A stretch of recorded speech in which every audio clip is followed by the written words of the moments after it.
Class 6, 7, 8, 9 में जितने भी मार्क्स आए हों उससे यहाँ कोई फर्क नहीं पड़ता। एक बात मेरी याद रखना, आप अपने क्लास 10 बोर्ड एग्जाम में अपने अभी तक के सबसे ज्यादा मार्क्स और सबसे हाईएस्ट परसेंटेज लेके आ रहे हो।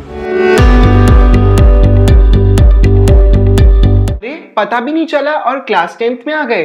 अब तो आपको बोर्ड एग्जाम्स देने हैं और इसमें तो बहुत मेहनत लगेगी। ऐसी बातें आपके आसपास आपको कई लोगों ने बोली होंगी और ये बात कुछ हद तक सही भी है, लेकिन ऑनेस्टली स्पीकिंग जितना हुआ लोगों ने बनाया हुआ है उतना हुआ है नहीं। ऐसी कोई बहुत प्रेशर लेने की जरूरत भी नहीं है।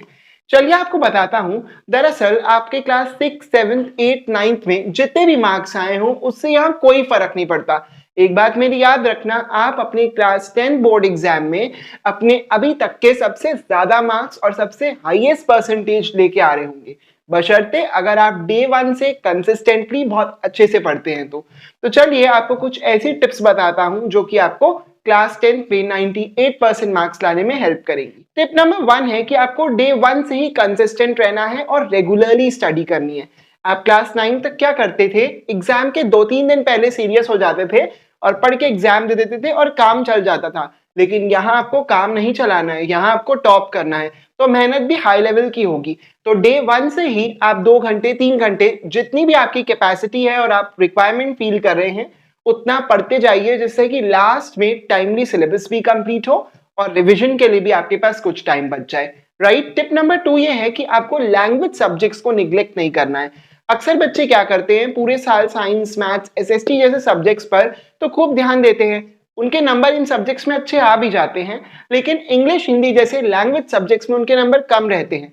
लेकिन आपको ये याद रखना है कि आपकी ओवरऑल परसेंटेज हर सब्जेक्ट को मार्क्स को मिलाकर बनेगी और इसीलिए आपको लैंग्वेज सब्जेक्ट्स पे भी ध्यान देना है। मैं क्या करता था, मैं वीकेंड्स में 2-2 घंटे इंग्लिश और हिंदी पढ़ लेता था और ज्यादा सिलेबस ना होने के कारण आराम से मेरा काम हो जाता था। तो आपको भी ऐसा ही करना होगा। बात करें रेफरेंस बुक्स की, तो क्लास 9 तक भले ही आपने बहुत ज्यादा रेफरेंस बुक्स का यूज ना किया हो, लेकिन क्लास 10th में आपको रेफरेंस बुक्स यूज करनी पड़ेंगी, क्योंकि यहाँ आपको assertion, reason based, competency based, case study based questions को भी बोर्ड्स में अटेम्प्ट करना है। लेकिन एक बात याद रखिए कि आपको रेफरेंस बुक्स का ढेर नहीं लगाना है। हर एक सब्जेक्ट के लिए आपको लिमिटेड रेफरेंस बुक, 1 या 2 रेफरेंस बुक यूज करना है, जिसके बारे में मैं आपको नेक्स्ट वीडियो में जरूर बताऊंगा। इसके साथ आपको अरिहंत या ओसवाल पब्लिकेशन का सैंपल पेपर अभी से ले लेना है और जैसे मान लीजिए आपने कोई भी एक चैप्टर पढ़ लिया तो उसके तुरंत बाद आपको उस सैंपल पेपर से प्रीवियस ईयर क्वेश्चंस को लगा लेना है। देखिए लास्ट में इतना टाइम नहीं बचेगा कि आप प्रीवियस ईयर क्वेश्चंस पूरे सिलेबस के लगाएंगे, क्योंकि सिलेबस ऑलरेडी बहुत वास्ट है। तो अभी से ही आपको प्रीवियस ईयर क्वेश्चंस को सॉल्व करते चलना है और लास्ट में आप बहुत ही ज्यादा बेनिफिशियल फील करेंगे।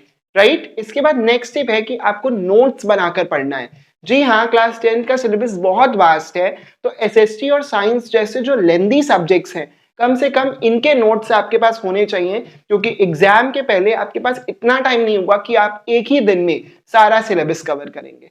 अब बात आती है कि आपकी पढ़ने के लिए स्ट्रैटेजी क्या होनी चाहिए। तो इसके लिए मैं कहूंगा कि आपको अपने डेली टारगेट सेट करने हैं। जब रोज सुबह ब्रश करते हो उसी समय अपने डेली टारगेट सेट कर लिया करो। सोच लिया करो कि आज मुझे 1 चैप्टर या आधा चैप्टर पढ़ना है और फिर कुछ भी हो जाए उस टारगेट को कंप्लीट करके ही सोया करो। इसीलिए टारगेट ऐसा रखना चाहिए जिसे हम एक दिन में आराम से कंप्लीट कर लें, क्योंकि अगर टारगेट कंप्लीट नहीं हुआ तो अगले दिन आप अंडर कॉन्फिडेंट फील करोगे और यही सोचते रहोगे कि मैं तो कल का टारगेट कंप्लीट ही नहीं कर पाया था। इसीलिए टारगेट ऐसा रखना कि वो आराम से पूरा हो जाए। लास्ट सबसे इंपॉर्टेंट बात यह है कि ये जो अप्रैल, मई, जून, जुलाई यानी कि आपकी गर्मी की छुट्टियों तक का टाइम है, इसमें आपको सबसे ज्यादा मेहनत करनी है, क्योंकि इसमें आपके ऊपर स्कूल का वर्कलोड बहुत कम होता है और ये टाइम एकदम क्रूशियल होता है आपकी प्रेपरेशन के लिए और इसमें आप ज्यादा से ज्यादा सिलेबस कंप्लीट करने की कोशिश कर सकते हैं। राइट। और इसके अलावा अगर आपको कोई भी क्वेरीज हो तो आप कमेंट बॉक्स में या इंस्टाग्राम पे मैसेज करके मुझसे पूछ सकते हैं। Hope it helps. Thank you.